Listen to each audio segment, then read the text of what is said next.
Good evening. Tonight I'll be reading you a story called The Last Leaf, written by O. Henry in 1905. In a little district west of Washington Square, the streets have run crazy and broken themselves into small strips called places. These places make strange angles and curve. One street crosses itself a time or two. An artist once discovered a valuable possibility in this street.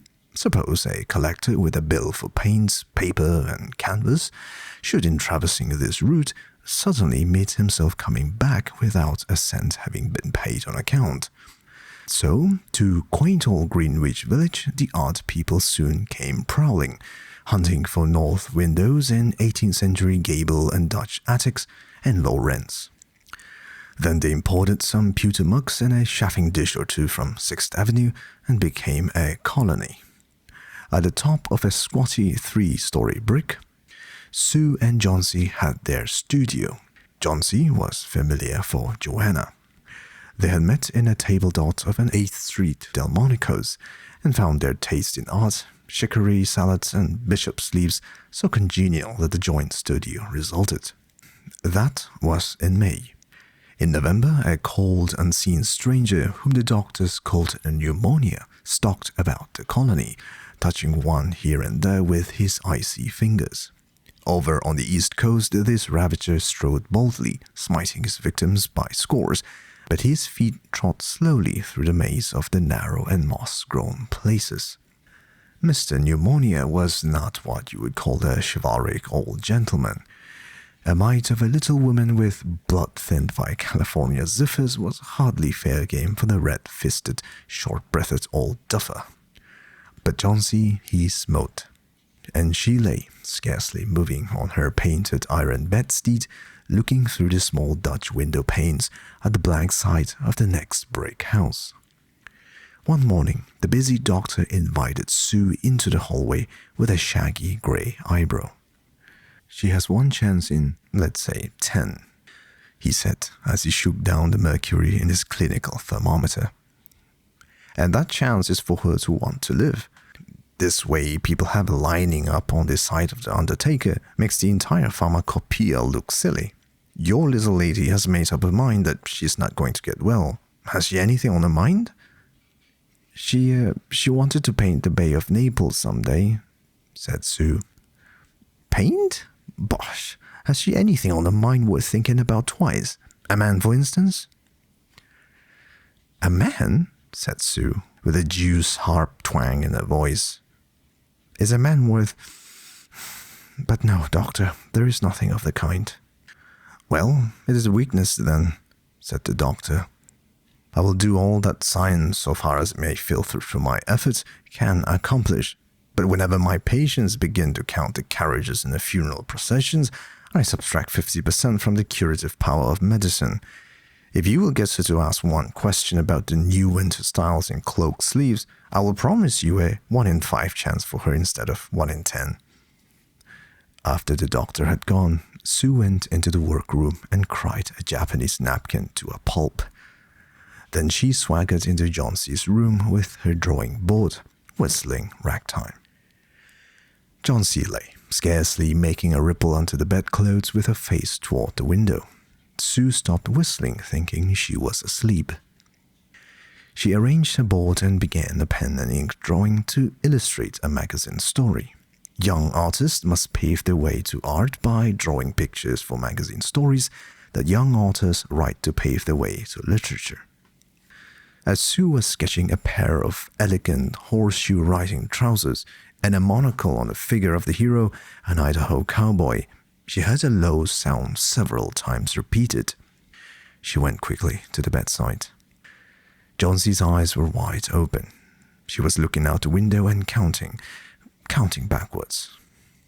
12, she said, and a little later, 11, and then 10, and 9, and then 8 and 7, almost together. Sue looked solicitously out the window. What was there to count? There was only a bare, dreary yard to be seen, and the blank side of a brick house 20 feet away. An old ivy vine gnarled and decayed at the roots climbed halfway up the brick wall. The cold breath of autumn had stricken its leaves from the vine until its skeleton branches clung almost bare to the crumbling bricks. "What is it, dear?" asked Sue. "6," said Johnsy, in almost a whisper. "They're falling faster now. 3 days ago there was almost 100. It made my head ache to count them, but now it's easy. There goes another one.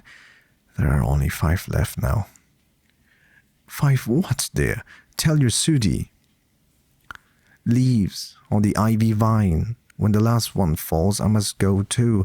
I've known that for 3 days. Didn't the doctor tell you?" "Oh, I've never heard of such nonsense," complained Sue with magnificent scorn. "What have old ivy leaves to do with you getting well? And you used to love that vine so, you naughty girl. Don't be goosey. Why, the doctor told me this morning that your chances for getting well real soon were... Let's see exactly what he said. He said the chances were 10 to 1. Why, that's almost as good a chance as we have in New York when we ride on the streetcars or walk past a new building. Try to take some broth now, and let Sudie go back to her drawing so that she can sell the editor man with it and buy port wine for her sick child and pork chops for her greedy self." "You needn't get me any more wine," said Johnsy, keeping her eyes fixed out the window. "There goes another. No, I don't want any broth. That leaves just 4. I want to see the last one fall before it gets dark. Then I'll go too." "Johnsy, dear," said Sue, bending over her. "Will you promise me to keep your eyes closed and not look out the window until I'm done working? I must hand these drawings in by tomorrow. I need the light or I would draw the shade down." "Couldn't you draw in the other room?" asked Johnsy coldly. "I'd rather be here by you," said Sue. "Besides, I don't want you to keep looking at those silly ivy leaves." "Tell me as soon as you have finished," said Johnsy, closing her eyes and lying white and still as a fallen statue. "Because I want to see the last one fall. I'm tired of waiting. I'm tired of thinking. I want to turn loose my hold on everything and go on sailing down. Down just like one of those poor, tired leaves." "Try to sleep," said Sue. "I must call Berman up to be my model for the old hermit miner. I'll not be gone a minute. Don't try to move till I come back." Old Berman was a painter who lived on the ground floor beneath them. He was past 60 and had a Michelangelo's Moses beard curling down from the head of a satyr along the body of an imp. Berman was a failure in art. 40 years he had wielded the brush without getting near enough to touch the hem of his mistress's robe. He had been always about to paint a masterpiece, but had never yet begun it. For several years he had painted nothing except now and then a dope in the line of commerce or advertising. He earned a little by serving as a model to those young artists in the colony who could not pay the price of a professional. He drank gin to excess and still talked of his coming masterpiece. For the rest, he was a fierce little old man who scoffed terribly at softness in anyone and who regarded himself as a special mastiff in waiting to protect the 2 young artists in the studio above. Sue found Berman smelling strongly of juniper berries in his dimly lighted den below. In one corner was a blank canvas on an easel that had been waiting there for 25 years to receive the first line of the masterpiece. She told him of Johnsy's fancy and how she feared she would, indeed, light and fragile as a leaf herself, float away when her slight hold upon the world grew weaker. Old Berman, with his red eyes plainly streaming, shouted his contempt and derision for such idiotic imaginings. "Was," he cried, "is there people in the world with the foolishness to die because leaves they drop off from a confounded vine? I have not heard of such a thing. No, I will not pose as a model for your fool hermit dunderhead. Why do you allow dot silly pussiness to come in their brain of her? Dot poor little Miss Johnsy." "She is very ill and weak," said Sue. and the fever has left her mind morbid and full of strange fancies. Very well, Mr. Berman. If you do not care to pose for me, you needn't. But I think you are a horrid old fibberdigibet." "You are just like a woman," yelled Berman. "Who said I will not pose? Go on, I come with you. For half an hour I have been trying to say that I am ready to pose. God, this is not any place in which one so good as Miss Johnsy shall lie sick. Some day I will paint a masterpiece, and we shall all go away. God, yes." Johnsy was sleeping when they went upstairs. Sue pulled the shade down to the window sill and mentioned Berman into the other room. In there, they peered out the window fearfully at the ivy vine. Then they looked at each other for a moment without speaking. A persistent, cold rain was falling, mingled with snow. Berman, in his old blue shirt, took his seat as the hermit miner on an upturned kettle for a rock. When Sue woke up from an hour's sleep the next morning, she found Johnsy with dull, wide-open eyes staring at the drawn green shade. "Pull it up. I want to see," she ordered in a whisper. Wearily, Sue obeyed. But lo, after the beating rain and fierce gusts of wind that had endured throughout the lifelong night, there yet stood out against the brick wall one ivy leaf. It was the last on the vine, still dark green near its stem, but with its serrated edges tinted with the yellow of dissolution and decay, it hung barely from a branch some 20 feet above the ground. "It is the last one," said Johnsy. "I thought it would surely fall during the night. I heard the wind. It will fall today, and I shall die at the same time."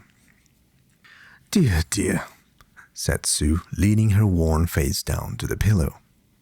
"Think of me if you won't think of yourself. What would I do?" But Johnsy did not answer.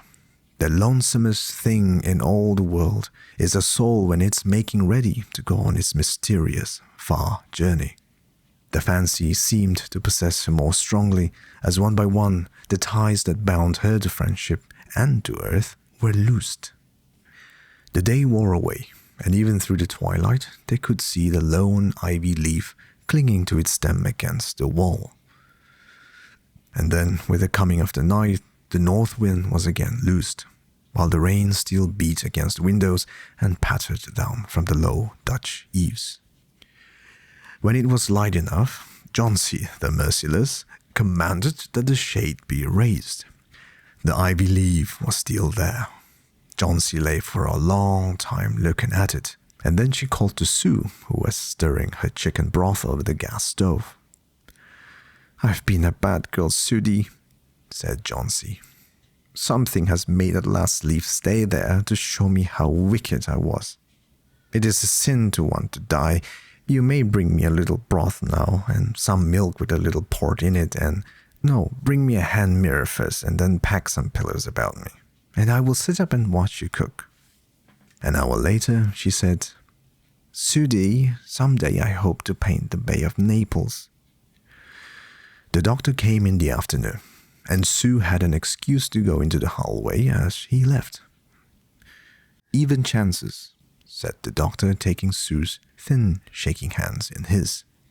"With good nursing, you'll win.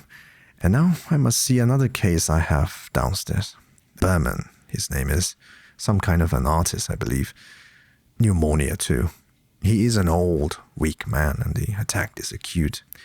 There is no hope for him, but he goes to the hospital today to be made more comfortable." The next day, the doctor said to Sue, "She's out of danger. You've won. Nutrition and care now, that's all." And that afternoon, Sue came to the bed where Johnsy lay, contentedly kneading a very blue and very useless woolen shoulder scarf, and put one arm around her, pillows and all. "I have something to tell you, White Mouse," she said. "Mr. Berman died of pneumonia today in the hospital. He was ill only 2 days. The janitor found him on the morning of the first day in his room downstairs, helpless with pain. His shoes and clothing were wet through an icy cold. They couldn't imagine where he had been on such a dreadful night. And then they found a lantern, still lighted, and a ladder that had been dragged from its place, and some scattered brushes, and a palette with green and yellow colors mixed on it, and look out the window, dear, at the last ivy leaf on the wall. Didn't you wonder why it never fluttered or moved when the wind blew? Oh, darling, it's Berman's masterpiece. He painted it there the night that the last leaf fell. The end. Good night.